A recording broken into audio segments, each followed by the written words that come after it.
afternoon, everybody. Welcome to the meeting of the Southern Planning Committee. If the fire alarm sound assembles in front of the building, although we're not expecting that to happen, unless the debate gets very lively. Welcome.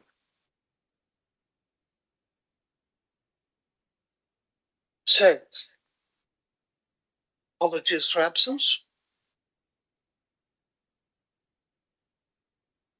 Thank you. We've got apologies received from councillors Rachel Connolly, Joshua Dickin and Sam Walmsley. Thank you. And I forgot to remind you that this is live streamed and recorded. So this is your place in history.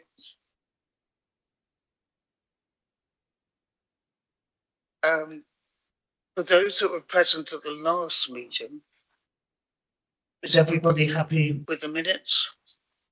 Can somebody then propose those? Councillor Waite and seconded by Councillor Hignett. Thank you. There are no public questions. Any disclosable pecuniary interests or other interests for these applications? I don't think there are. No, that's fair enough. Thank you very much. Then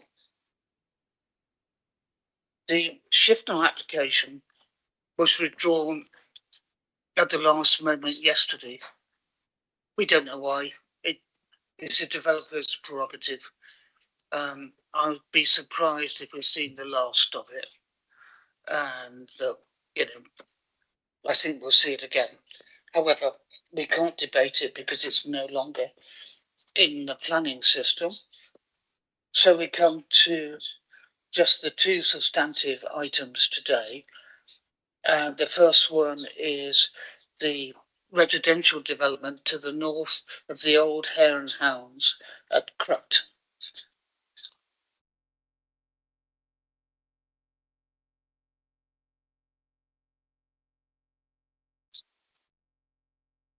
Just yeah.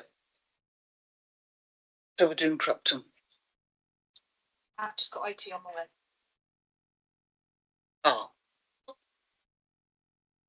We have problems. Just experiencing a bit of feedback, so we're just going to just wait for IT to come in because I don't know how it's sounding outwards. You can hear the feedback, yeah.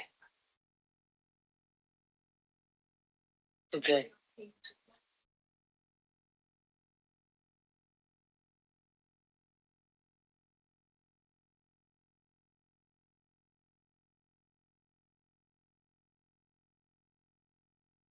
We just have a short pause. Not for the first time we have an IT issue.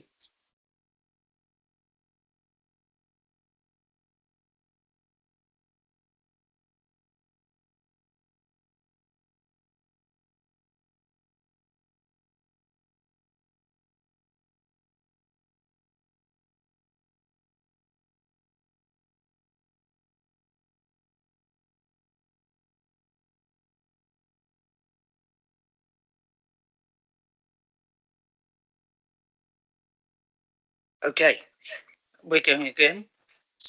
No, just bear with. Now you can hear where it's coming from.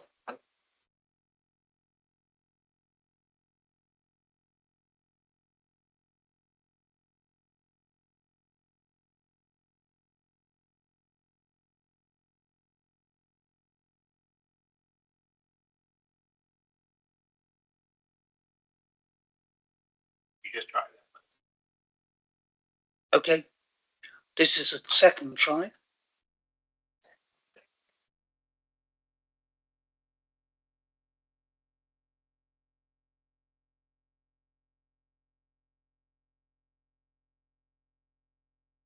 Right, here we go. So this is a proposed residential development to the north of the old Hare and Hounds at Crupton. So, far away. Okay, members will all have received the committee report and the late representations received yesterday and the LPA's response to them. So if I just go through the slides, this is an ordnance survey extract showing the site in red. It's very small in the centre of the screen. You can see Shrewsbury to the northeast, Hanwood to the southeast, and Ford to the northwest, and the B4386 road that runs adjacent to the site and into Shrewsbury. Next slide, please. This is the site area. This is adjacent to a site that the committee approved for development in January 2024 under 23-04167 full. That scheme involved previously developed land associated with the public house, the former public house known as the Hare and Hounds, and it was deemed to be in a sustainable location within Cruckton by the members at that time. Since then, we now have the hierarchy of settlements document, which is part of the local plan evidence base, which is a material consideration in the determination of this application today. Next slide, please. So this is the indicative site layout. Sorry, it is the site layout, not indicative. This is a 3D view of the proposed development. This is the 2-storey, 4-bedroom house type, which the agents referred to as a dormer bungalow, but which we don't agree with. This is the 3-bedroom detached bungalow. And this is the 3-bed semi-detached bungalow. And the layout plans for that. These are the proposed garages. And then these are a selection of photographs. This shows the access into the site off the private road that was approved under the previous application. This is the main road, the B4386, going past the site. You can see that there's no pavement or street lights there. And the bus stop is actually beyond the sort of vanishing point of the road there. In the distance, you'd have to walk some 450 metres to get to the right of way that would lead to Hanwood over fields down there and to get to the bus stop. And this is looking the other way towards Shrewsbury, which similarly does not have a pavement or street lighting and no point at which a bus would alight. Thank you. That's one. And this is views of the site in its current state, which is open countryside. That's it for me.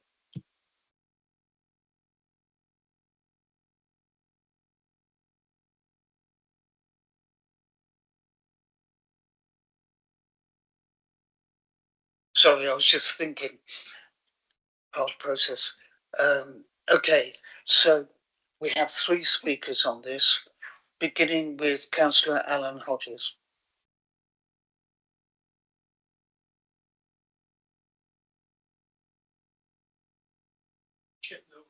Is it the left or the right hand side of it?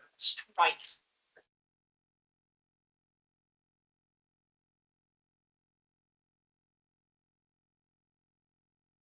This is not a poorly designed speculative development, but attempts to begin in solving a local and national crisis in bungalow building.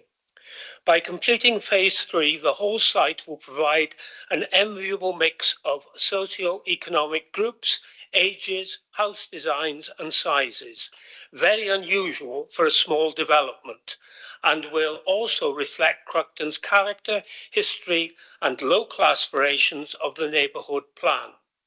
Instead of the current derelict area, residents of phase 1 and 2 will enjoy a much needed green space amenity. Marvellous, you might think, so why the opposition? Firstly, it said it's not in Cruckton. This is totally misleading, totally wrong, as on 4 occasions your planning committees have agreed with the parish council that Cruckton extends beyond the narrow definition of case officers, includes the Hare and Hounds and even beyond. Secondly, it is said it's not a sustainable development. With respect, wrong again.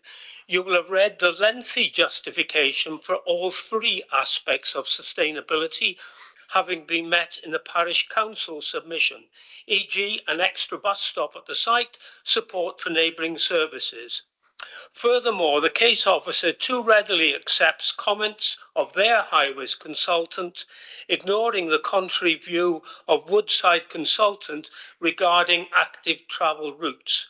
For many years, Cruckton residents have used these public footpaths, roads, for leisure walking, access to the Hare and Hounds, 2 bus routes and wood shop without ending up in accident and emergency, as happily I do in my 82nd year. There are wide verges as well. Very importantly, NPPF 82 allows exemption applications like this. The case officer claims the site is isolated. There are 18 houses nearby, 1/8, and that it will damage the character of the farming landscape. But she fails to appreciate the whole development will replace a once very busy pub, football venue, large car park, functions, maltings, breweries, and therefore it's not contrary to our neighbourhood plan. The completed development will restore the site's former vibrancy, breathing new vitality into Cruckton as required by Shropshire's own rural plan policy. To conclude, being in Cruckton means allowing affordable homes, being sustainable, restoring community vitality, providing much needed bungalows means that on balance, the benefits demonstrably outweigh any perceived comments. I leave you with the following shocking statistic. In 2024, just 1% of new homes were bungalows, and it's not much better in Shropshire. Thank you. Thank you, Mr. Hodges. Are there any questions for? Yes, Chair, Councillor Lumbey. I just want to, the land, is it still within the whole total of what was the Hare and Hounds then, or is this now into fields around? Yes, the whole thing is within the Hare and Hounds, and the first part of the Hare and Hounds site was the pub and the immediate surroundings, which was approved and is now lived in as 4 conversions. The second part, again, was part of the Hare and Hounds. It was a big site. It makes no sense to leave half, some of it undeveloped. Again, the committee approved phase 2. This is phase 3. And again, it is part of the old Hare and Hounds site, which, amongst other things, was, I remember, a football pitch, and you can still see the rather ramshackle shelter for the football fans. So the whole thing, phases 1, 2 and 3 are within, as I say, this once busy, vibrant site. It is misleading to describe it as interfering with the farming landscape. I live nearby. Of course it's wrong. It would interfere with the farming landscape, but we're not talking about that. We're talking about a development which is on, as you've asked, the old Hare and Hounds, not just a pub, but a vibrant site, focus of the community. And, we were devastated to lose it. And we want some vibrancy back in Cruckton. That all? Thank you, Mr. Hodges. I think that's all. Thank you. Our second speaker on this is Councillor Roger Evans, who is the local member.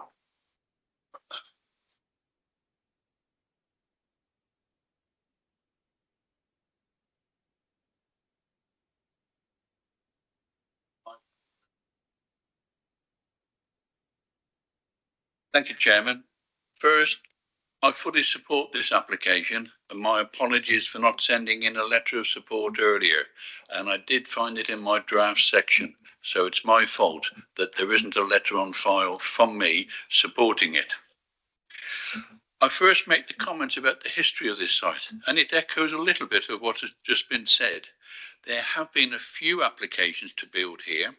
When brought to committee, it is worth noting that all have been opposed by officers, and every time they have used this argument that it is not part of Cruckton. Cruckton is a settlement, a prime example of many in Shropshire, a widely dispersed one. It has been agreed by a committee here a few times of councillors that it lies within Cruckton. Local residents all consider it lies within Cruckton, the settlement of Cruckton. Much is made of the NPPF and Section 11 Part D and the tilted balance and the interpretation on this made by officers. The argument put forward is that this site does not make efficient use of land and would not create a well-designed place in terms of site layout. My question, what are the adverse impacts of this as part of 11D? It is a rural location, not an urban one. Is it that the development is not in a sustainable location? What is meant by a sustainable location? This is typical of rural Shropshire. It does have a bus service. It is possible to take just a 20-minute walk along Thieves Lane to Hanwood, where there is a shop, a post office, a school, a pub and a church. It does have a bus service in rural Shropshire. Buses often stop where passengers want them to, not at a designated bus stop. At a previous application, it was argued that all affordable homes had to be rented. When challenged, it was agreed that this is not correct, and affordable homes could be market ones and sold at the designated 20% discount. Again, on this site, those houses have, after some officer delays, been sold and now have families living in them. There is an argument put forward about affordability of the cross-subsidy houses. Previous market houses with a 20% discount, as I've just said, all been sold, albeit again after officer delays in answering questions about mortgage providers. Worth note is also that I and many others want and support the need for mixed settlements of ages and houses. I note that Shropshire, there is a great shortage of this type of accommodation. It has been said recently in some number of arguments that 29% of our population is over 65. In this area, I would suggest it is even higher, and families like to have their older residents near them. I note the highways report. It is a long one, much longer than I have seen in many previous applications. It states that the proposal represents unsustainable development in transport terms, in a location that provides no genuine choice for mode of travel other than via a private vehicle. In the previous one, it was agreed that this site, by highways, was in a sustainable location. What is the difference? Not sure, but contained within today's report are many comments not related to highways. It is apparent on the report that this officer has actually never visited the location. As stated in the Parish Council submission, paragraph 82 of the National Planning Policy Statement, the NPPF, states, local planning authorities should support opportunities to bring forward rural exception sites that will provide affordable housing to meet identified local needs and consider whether allowing some market housing on these sites would help facilitate this. In other words, the market housing subsidising the affordable provision. I urge members to agree and support this application. Thank you, Councillor Evans. Are there any questions for Councillor Evans? No. Thank you, Roger. And the final speaker on this one is Martin Parish, the agent.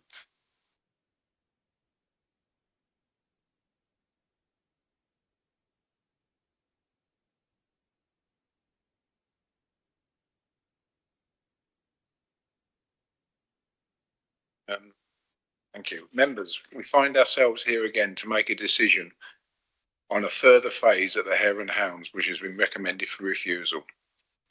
The phase 2 application, which this scheme before you is a facsimile of, was debated by committee and the committee resolved to approve. The main discussion was in relation to the location of the development and it falling within the Crocton of settlement of Crocton. Committee resolved, as stated in the minutes, members agreed that the development fell within the settlement of Crocton and the harm caused by the open market housing was outweighed by the provision of the affordable housing. This is confirmation of the locational sustainability. Nothing has changed since the 23 application, and we feel that the benefits arising from this application, which includes the affordable and an element of open market, outweighs any harm, just as the previous application did. The 23 application was approved by committee when Shropshire Council had an up-to-date local plan and could demonstrate a 5-year housing land supply. We find ourselves in a different era where Shropshire cannot now demonstrate a 5-year land supply, and paragraph 11D of the NPPF is engaged, which states basically plans and decisions should apply a presumption in favour of sustainable development where the benefits clearly outweigh any perceived harm, which we believe has been demonstrated in this application. The previous application provided 6 affordable units by way of discounted sales model and has been sold to qualifying purchasers under Shropshire Council's eligibility protocol, and has provided an opportunity for discounted home ownership. Affordable housing is not just for first-time buyers, but is relevant across all age groups. The housing types and mix as proposed has been produced with detailed discussions with the parish council and accords with their vision to satisfy the needs of the community. In the officer's report, some design issues have arisen, including open space provision. All matters of concern can be dealt with by way of condition or de minimis drawing amendments. And if committee resolve to approve the application, delegated powers can be given to officers to agree such matters prior to issuing an approval. Also, as an economic benefit, this scheme will provide community infrastructure levy to the council, council tax and new homes bonus, which I think is probably very welcome. Thank you. Thank you, Mr. Parish. Are there any questions? No, thank you very much.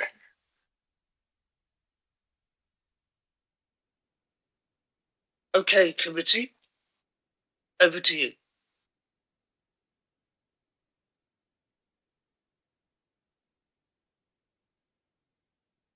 It has been a benefit to listen to the arguments. I would have thought perhaps a site visit, although the map showing how sparse the area is around there is enlightening. I'm sort of mixed because I probably was one of those that approved it in 2023.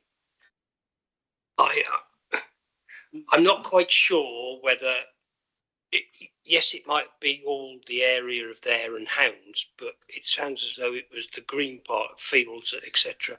And I'm just a bit concerned about how big the area is for the development, because you've got the houses that follow the line of the road, and now we've gone quite deep into the countryside to form this base and create 10 houses. I'm also concerned that the size of them, because they're 3-bed, will mean that they're probably not affordable to a lot of folk other than people who are downsizing and then can use them. We've got the various arguments from the council regarding whether they're dormer bungalows or houses. The pictures of them certainly make them look like houses. Certainly, if it's large enough for a study upstairs, it's large enough for a bedroom. So I've got mixed at the moment, and I want to hear a little bit more from other councillors. Thank you, Councillor Lambie. Councillor Hignett and then Councillor Waite. Thank you, Chair. I'm probably one of few on this committee that actually knows the area, and I do think I can understand why we didn't do site visits this morning, especially with the one being withdrawn. But I do think it's a shame that members that didn't know the area couldn't have had a good view of the site. Because I know the area, I sat on this committee enough times to know that, in my opinion, it is definitely part of Cruckton. Cruckton is one of so many dispersed settlements in Shropshire, and this is definitely one of those cases. I will look forward to hearing the debate from other members that don't particularly know the area, but I understand the statement in the officer's report that it says it doesn't make efficient use of land, but unfortunately bungalows never do make efficient use of land, whatever the size of the bungalows, and I think that's why developers don't build them. So I have to say it's quite commendable and quite unusual to see an application for building 10 bungalows, although I do appreciate that it's theoretically phase 3 of a 3-phase. One of the issues that's going to be talked about a lot and has been so far is whether it's sustainable or not. I think sustainable as a word has changed its meaning over the years. I think sustainable to me always used to be the fact that it needed to be in a village or somewhere where there were some facilities. You needed a shop so you could go and do your usual shopping, and perhaps church, maybe a school if there was as well. I think that's different these days, in the days when there are vans delivering from supermarkets and also local shops, because I've got a local shop and I deliver in my area when necessary. So I think sustainable doesn't quite mean what it used to a few years ago. There are so many delivery vans delivering all sorts of different things. Sustainable, I think the more development that goes on in a dispersed settlement, even like Fructon, perhaps that makes it more sustainable. The more properties there are, that's one viewpoint. I mean, I'm looking at another application in my area at the moment for a campsite, which is 3.9 kilometres from Ponsbury, up in the hills. And one of the statements in the application for that suggests that people could walk quite comfortably to Ponsbury to visit areas they want to. And I think people could walk from this site, albeit there are no pavements on the main road. I think they could walk on the side roads. And I'd certainly think bungalows would definitely add to the community, whether you feel some of the bungalows are on the large side, I don't know, but it would all add to the mixed site element of this. Otherwise, I'm happy to listen to the debate from others. Thank you. Councillor Waite. Thank you, Chair. It was interesting to listen to the arguments, and you know, you look at the pictures and it looks very nice. However, people who move into bungalows are usually, as Councillor Lumley said, downsizing. And you don't downsize into a 3-bedroom bungalow. It's not something that you would normally do. Nor would you normally downsize into an area that is a distance from hospitals, doctors, shops, because you don't want to be driving all of the time. So I don't believe that these buildings are being built for people to downsize into, and most of them don't actually look like bungalows, because I live in one and they look nothing like a bungalow. Also, if you look through what the officer has said, the cost of these are not within people's eligibility costings. Even with the 20% off, they're not affordable. So I can't see how this can be used as an argument for giving planning permission, though I do know that we do need to build more buildings. We need to build more houses. It just doesn't look like it is what it's saying it is. Okay. Councillor Taylor. Thank you, Chairman. We're a bit between a rock and a hard place with this. On the one hand, we want affordable houses or affordable units, whether they're bungalows or houses. But on the other hand, we've got to try and protect the open aspect of our countryside. We're discussing at some length what is sustainable. And I agree with what the councillor said before about it. It's changing its meaning a little bit over the years. I'm also concerned that we need to show some consistency.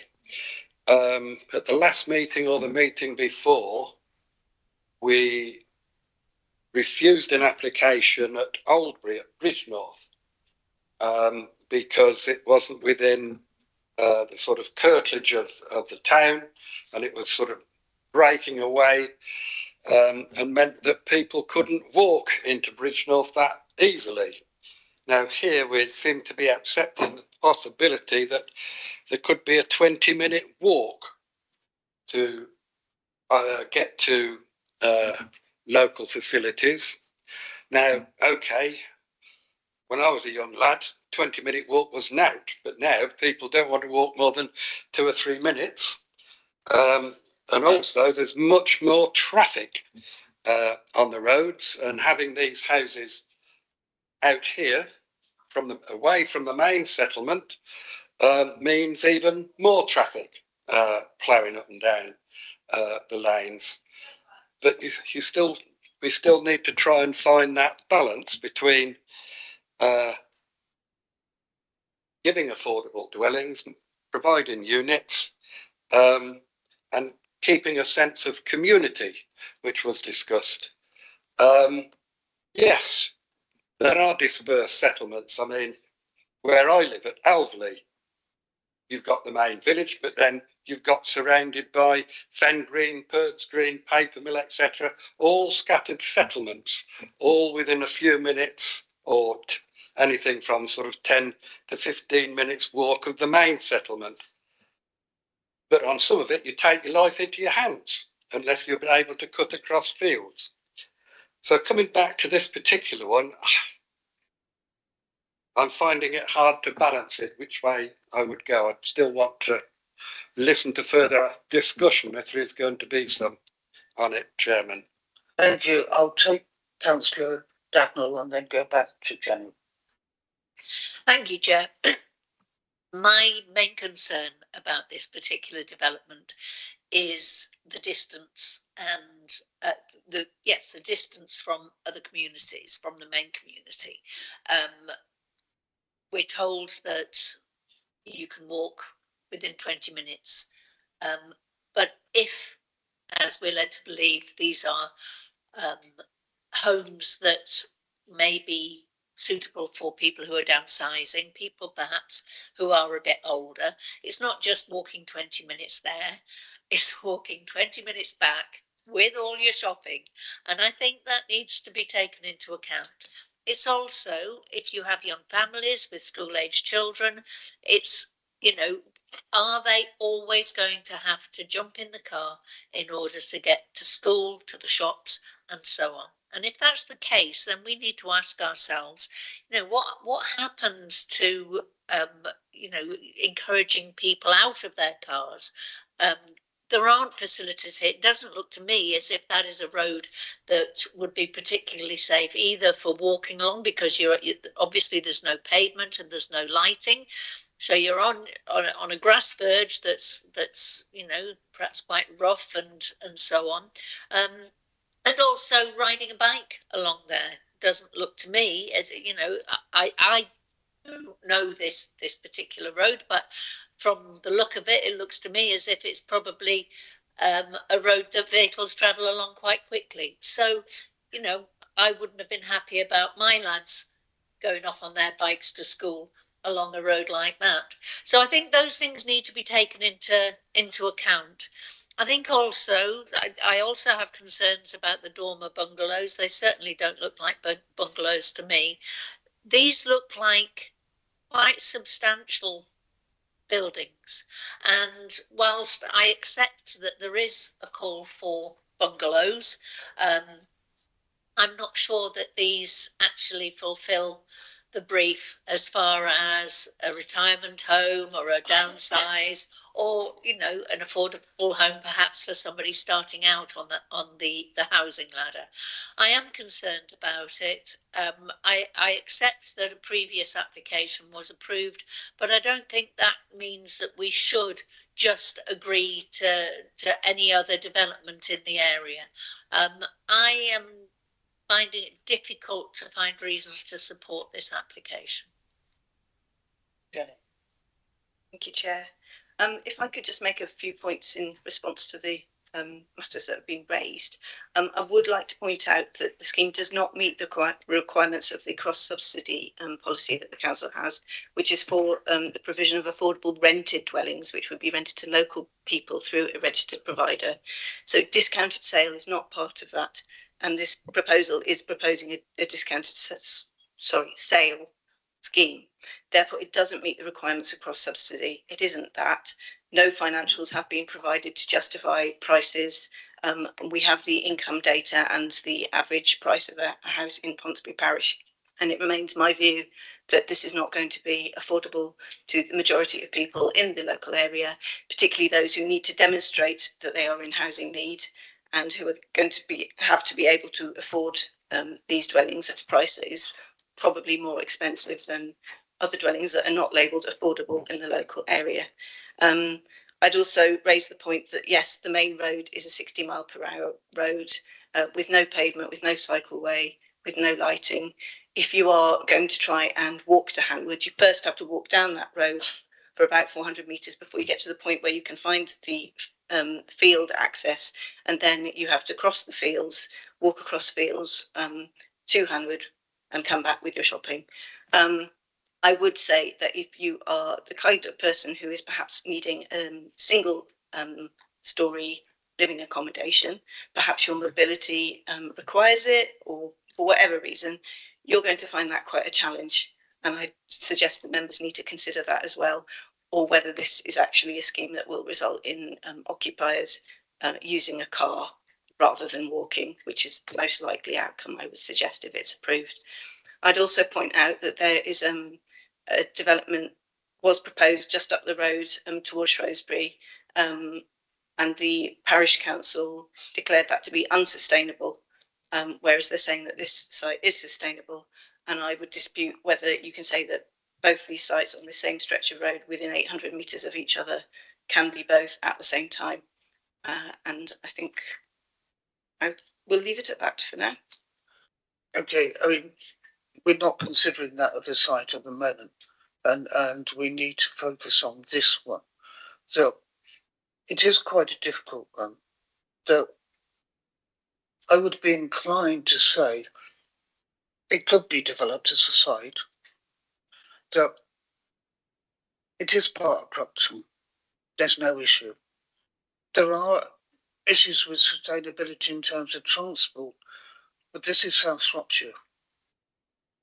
So if we turn down all housing, unless it had pavements going to the nearest shop, or it had a bus route, then we probably wouldn't build any housing at all outside the towns. And the whole idea of the core strategy was rural rebalance, that there would be development in villages as well as in the market towns, so that, you know, we can keep the countryside alive, which is good. And my difficulty is, as has been mentioned by a couple of people, with the size of the houses. So this doesn't seem to me to be that affordable a development, because at even 80%, you know, that's quite difficult. Okay, they have to meet the criteria, and people going in will have to meet the criteria for affordability. But this is really quite big and larger probably than we'd normally consider. So I think that's an issue. However, we need to decide to go one way or the other. And I'm looking for a proposal.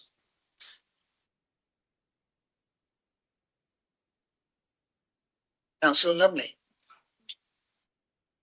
My proposal is we go with the officers. Having heard the debate, I just genuinely don't feel that the type of housing on offer fits either the criteria or what we're actually after.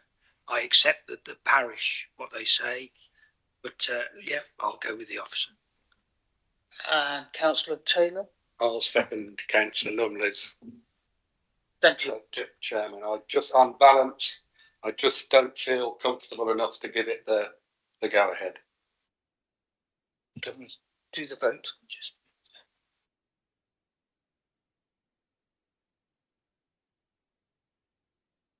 Thank you, Chair.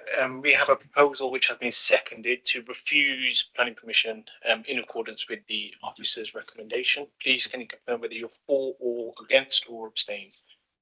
Caroline Bagnall, For. Elizabeth Barker, For. Lord Holyhead.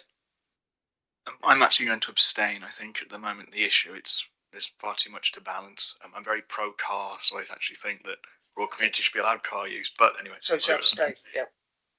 Nigel Lumby, For. Colin Taylor, For. Beverly Waite, For. Nick Hignett, Against.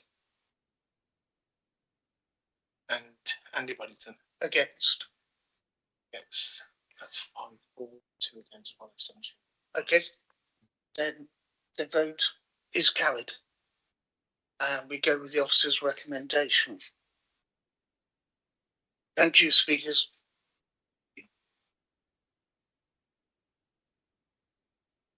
We now move on to our second application, which is before the committee because the council has an interest in this property and the constitution demands it comes to us. Who's speaking on this? Jenny is speaking again. Thank you, Chair. This isn't actually my application, but I've been briefed by the officer that wrote the report. It's really quite straightforward. It's a matter of replacing the roof covering and cladding the building in insulated render, as well as providing air source heat pumps instead of oil heating and electricity substation. There have been no representations on the scheme, and if I just sorry. This is the layout. This is a Bishop's Castle Leisure Centre. We've got the swimming pool, which is the larger red building, 2 smaller air source heat pump locations, which will be enclosed by fencing. And then right in the southern part, that little red blob is the electricity substation. Next slide, please. And this is a more detailed plan. Please note that the north arrow is now pointing downwards, so we've rotated from the previous viewpoint. So that just shows the areas in slightly more detail, if you can see it. Next slide, please. These are the elevations of the swimming pool with the roof covering and the wall covering. I should point out the solar panels on that last screenshot are covered by permitted development rights, so they're not part of this application. Is that the last one? Yeah, so that's it. Right, that's nice and simple. We have no speakers on this. So anybody wish to speak on this? No one wishes to speak. Councillor Hignett. Chair, happy to approve and support the officer's recommendation. Somebody to second? Loads of people.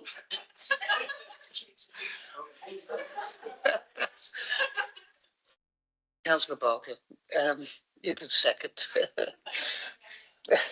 Okay, we're going to do a vote on a show of hands, as I don't think there's any dissent. All those in favour of the officer's recommendation, that's unanimous. Thank you, committee. There is a schedule of appeals and decisions which is quite lengthy, and I'll leave you to read those. And finally, we come to the date of the next meeting, which is at 2 o'clock, 16th of December. Yes, and in this room. I'm assuming it's in this room. Oh, sorry. Oh. Right, if we can go off air, we'd just like to raise a couple of points, not about this meeting, but we'd like to raise a couple of points with you.